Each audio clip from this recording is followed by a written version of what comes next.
India market invest মাইন্ডসেটে আপনাদের স্বাগত। যা চ্যানেল নতুন এসেছেন তাদের হলো প্লিজ চ্যানেলটাকে সাবস্ক্রাইব করবেন, লাইক করবেন, বেল আইকনটা প্রেস করবেন, তার সাথে অল বাটনটা প্রেস করবেন, নোটিফিকেশন সঙ্গে সঙ্গে আপনাদের কাছে গিয়ে পৌঁছাবে। স্যার থাম্বনেলে দেখি বুঝতে পেরেছেন যে আমরা এই ভিডিওতে কী নিয়ে আলোচনা করতে চলেছি। এই ভিডিওতে আমরা কিন্তু আরেকটা নতুন আইপিও নিয়ে আলোচনা করতে চলেছি, যেখানে আইপিওটা কিন্তু নেক্সট উইকে ওপেন হতে চলেছে। রিসেন্টলি আমরা দেখেছিলাম যে গতকাল অনেকগুলো আইপিও লিস্টেড হয়েছিল, যেখানে ভালো একটা জিএমপি কিন্তু দেখা গেছে। যারা আইপিওর অ্যালটমেন্ট পেয়েছেন তারা কিন্তু ভালো টাকা বানিয়েছে 7 দিনে। তো এই আইপিওতেও কিন্তু সেরকম একটা সুযোগ দেখা যাচ্ছে, যেখানে জিএমপি যথেষ্ট ভালো শো করছে। যারা অনলি ফর জিএমপির জন্যে বিট করেন তাদের জন্য কিন্তু ভালো টাকা বানানোর সুযোগ অনলি ফর 7 দিনে। তো চলুন দেখে নিই আইপিওটা কি, কবে ওপেন হবে, কবে ক্লোজ হবে, কবে অ্যালটমেন্ট পাবেন, যারা অ্যালটমেন্ট পাবেন না তাদের রিফান্ড কবে হবে, কবে লিস্টেড হবে, এবং যে কোম্পানি আইপিও নিয়ে আসতে চলেছে সেই কোম্পানি বিজনেস কী করে, ডিটেলসটা নিয়ে আলোচনা করব। শুধু একটু ধৈর্য সহকারে দেখতে হবে, তাহলে ডিটেলসটা আপনিও জানতে পারবেন। তো চলুন যাওয়া যাক। আমরা কোন কোম্পানির আইপিও নিয়ে আলোচনা করতে চলেছি, যেটা হচ্ছে ইন্ডো ফার্ম ইকুইপমেন্ট লিমিটেড। তো চলুন অ্যাট ফার্স্ট কোম্পানি কী করে সেটা একটু জানার চেষ্টা করি। যেখানে এই কোম্পানিটা 1994 সাল থেকে কিন্তু কাজ করছে।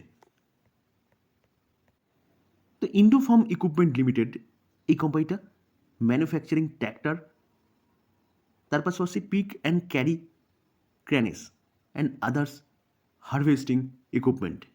এই কোম্পানি কোন কোন দেশের সাথে এক্সপোর্ট করে দেখলে দেখা যাবে এই কোম্পানি তাদের যে প্রোডাক্ট আছে সেই প্রোডাক্টগুলো নেপাল, সিরিয়া, সুদান, বাংলাদেশ এবং মায়ানমার এইসব দেশের সাথে কিন্তু বিজনেস করে।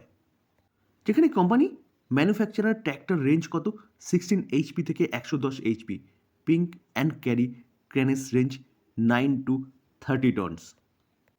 তো এবার আমরা কোম্পানির ফাইন্যান্সিয়াল ব্যাকগ্রাউন্ডটা দেখে নেব, যেখানে আমাদের কাছে ডেটা কত থেকে আছে 2022-এর মার্চ থেকে, 23-24 মার্চ এবং জুন কোয়ার্টার, অনলি ফর একটা কোয়ার্টারে দিয়েছে 2024-এ। আমরা যদি রেভিনিউ দেখলে দেখা যাবে 2022-এ 352, সেটা 371, 375, আর এই কোয়ার্টারে অর্থাৎ এই কোয়ার্টার মিনস জুন কোয়ার্টারে অনলি ফর 75। তো রেভিনিউ গ্রো করেছে কিন্তু খুব সামান্য। আমরা যদি প্রফিট দেখি তাহলে প্রফিট দেখলেও দেখা যাবে 13.72 2022-এ, 15.37, 15.6। তো যে প্রফিট সেটাও কিন্তু গ্রো করেছে সামান্য, এবং দেখলে দেখা যাবে যে জুন কোয়ার্টারে অনলি ফর 2.45 কারোর প্রফিট করেছে। আমরা যদি কোম্পানিটার নেট ওয়ার্থ দেখলে দেখা যাবে 274, 290, 317, 342। এইটা কিন্তু মোটামুটি ভালোই গ্রো করেছে। তো স্যার ফাইন্যান্সিয়াল ইনফরমেশন থেকে যে জিনিসটা আমরা পেলাম সেটা কিন্তু যে ব্যাপক একটা কোম্পানি বিজনেস করছে বা বিজনেসের ব্যাপক গ্রোথ আছে সেরকম ব্যাপার নয়। তো এই জায়গা থেকে যারা মানে লং টার্ম ইনভেস্টার তাদের জন্য কিন্তু, বা যারা আইপিওতে ইনভেস্টমেন্ট করেন এবং আইপিওটা হোল্ড করেন তাদের জন্য কিন্তু খুব সুইটেবল ফাইন্যান্সিয়াল ইনফরমেশন এখানে কিন্তু কোম্পানি প্রেজেন্ট করেনি। তো চলুন এবার কোম্পানির ডিটেলসটা দেখে নিই। আর যারা অনলি ফর জিএমপির জন্য আইপিও বিট করেন তাদের জন্য কিন্তু এই আইপিওটা খুব ভালো আইপিও হতে পারে, কারণ জিএমপি যথেষ্ট ভালো শো করছে। ইন্ডোফার্ম ইকুইপমেন্ট আইপিওর ডিটেলস। আইপিও ওপেন হচ্ছে কত থেকে 31 তারিখ থেকে, অর্থাৎ টুয়েসডে থেকে 31শে ডিসেম্বর, যেখানে জানুয়ারি 2 তারিখ পর্যন্ত কিন্তু আইপিওটা ওপেন থাকবে। ফেস ভ্যালু কী আছে, ফেস ভ্যালু 10। আইপিওর প্রাইস ব্যান্ড কী রাখা হয়েছে 204 থেকে 215, তো 215টাকেই ধরে চলুন। লট সাইজ 69 শেয়ার, এক লট ইজুকাল টু 69 শেয়ার।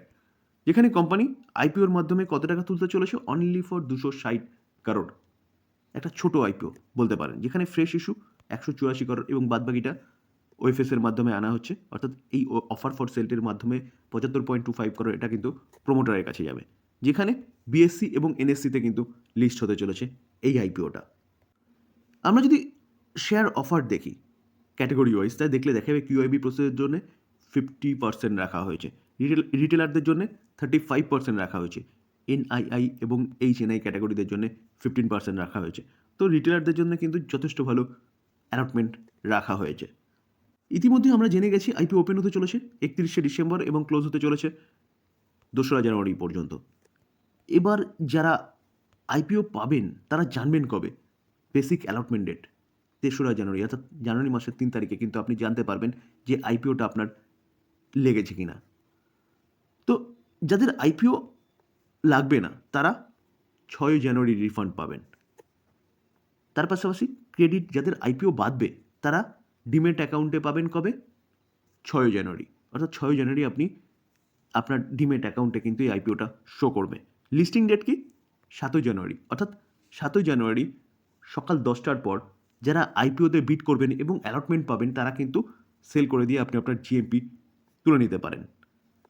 এবং cut off time for UPI mandate confirmation, যেখানে আইপিও বিড করেছেন কিন্তু ইউপিআইয়ের ম্যান্ডেট করার লাস্ট টাইম যদি বলেন তাহলে 5 PM 2রা জানুয়ারি, অর্থাৎ 2রা জানুয়ারি 3:30-এর মধ্যে আপনি বিড করতে পারবেন এবং বিকেল 5টার মধ্যে কিন্তু ম্যান্ডেটটা আপনাকে কমপ্লিট করতে হবে।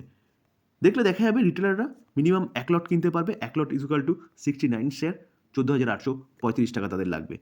এবং রিটেলাররা ম্যাক্সিমাম 13টা লট কিনতে পারবে, যেখানে 897টা শেয়ার, যেখানে 1,92,855 টাকা লাগবে।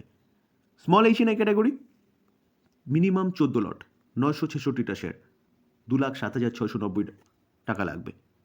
স্মল এইচএনআই ম্যাক্সিমাম 67 লট, 4,623টা শেয়ার, এখানে 9,93,945 এবং বিগ এইচএনআই মিনিমাম 68 লট, 4,692টা শেয়ার, 10,08,780 টাকা তাদের লাগবে। তো এই গেল আইপিও ডিটেলস, যেখানে কবে ওপেন হচ্ছে, কবে আপনি পাবেন, অ্যালটমেন্ট কবে পাবেন, কবে লিস্টিং হবে, ডিটেলসটা জানা গেল। এবার চলুন দেখে নিই জিএমপি কী শো করছে। কারণ প্রচুর মানুষ আছে অনলি ফর জিএমপির জন্য কিন্তু আইপিওতে বিড করে, আর এই আইপিও জিএমপি যথেষ্ট ভালো শো করছে। ইন্ডোফার্ম ইকুইপমেন্ট আইপিও জিএমপি, তো লেটেস্ট জিএমপি 28 তারিখ দেখলে দেখা যাবে জিএমপি কিন্তু 90 শো করছে, প্রাইস ব্যান্ড 215, যেখানে আজকের দিনে যদি কোম্পানিটা লিস্ট হয় তাহলে কিন্তু 305-এ লিস্ট হবে। জিএমপি কত শো করছে পার্সেন্টেজ ম্যানারে দেখলে 41%, যথেষ্ট ভালো জিএমপি কিন্তু শো করছে। 41% মানে ব্যাপক একটা জিএমপি কিন্তু শো করছে। এই জিএমপি এখান থেকে বাড়তেও পারে, কমতেও পারে। মার্কেট যদি ভালো মুভমেন্ট দেখায় তাহলে জিএমপি কিন্তু এখান থেকে ভালো দেখাবে। স্যার এই ছিল আইপিও ডিটেলস, তবে ডিসক্লেমার দিয়ে রাখি, কোনো বাই রেকমেন্ডেশন নয় বা বিড রেকমেন্ডেশন নয়। আপনি আইপিও বিড করবেন, নিজে ফার্দার অ্যানালাইসিস করবেন, নিজের রিস্কটা বুঝবেন, বা আপনি আপনার ফাইন্যান্সিয়াল অ্যাডভাইজারের সাথে কথা বলে নিয়ে তারপর বুঝবেন। যেখানে আমরা কিন্তু কোম্পানির ফাইন্যান্সিয়াল ব্যাকগ্রাউন্ড যেটা দেখলাম না, সেটা কিন্তু অতটা ভালো দেখিনি। যেখানে এই কোম্পানিটার লং টার্মের জন্য তো চিন্তাভাবনা করাটা একদমই মানে ভুল হবে। যারা জিএমপির জন্য চিন্তাভাবনা করেন তারা করতে পারেন, কারণ 41% জিএমপি দেখাচ্ছে, যথেষ্ট ভালো জিএমপি দেখাচ্ছে। আমার থিওরি যদি বলেন তাহলে আমি কিন্তু মিনিমাম 25%-এর ওপরে জিএমপি থাকলে আমি বিট করি, কারণ 25% একটা মোটামুটি ধরা যেতে পারে। এখান থেকে পড়লে পরে জিএমপি পড়বে বা বাড়লে পরে জিএমপি বাড়বে, তো 41% যথেষ্ট ভালো জিএমপি শো করছে। আলোচনা এই পর্যন্তই। যদি আলোচনা ভালো লাগে, যা চাই নতুন এসেছেন তাদের প্লিজ চ্যানেলটাকে সাবস্ক্রাইব করবেন, লাইক করবেন, বেল আইকনটা প্রেস করবেন, তার সাথে অল বাটনটা প্রেস করবেন, নোটিফিকেশন সঙ্গে সঙ্গে আপনাদের কাছে গিয়ে পৌঁছবে। থ্যাংক ইউ, ভালো থাকবেন।